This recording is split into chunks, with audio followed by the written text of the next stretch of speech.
Update news. Shaz Ahmad यांच्या पुढाकारामुळे प्रभाग 15 मधील नागरिकांना दिलासा. वर्षानुवर्ष बंद असलेला नाला अखेर मोकळा, नागरिकांकडून समाधान.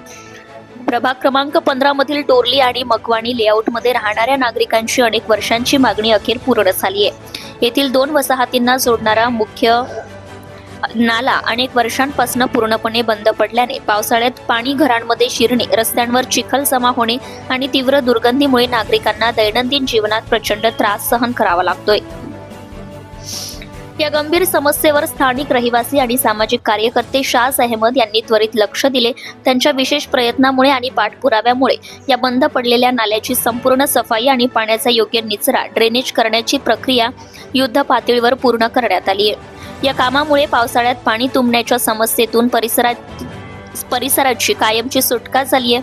शाज अहमद यावेळी म्हणाले, केवळ शब्द नाही तर कामातून आम्ही आमची जबाबदारी पार पाडतो. नागरिकांच्या समस्या सोडवणे हे आमचं पहिलं प्राधान्य आहे. लोक फक्त वादे करत राहतात, पण आमचं काम स्वतः बोलतं. प्रतिनिधी Syed Mateen, Yavatmal. Subscribe now and press the bell icon. Never miss an update.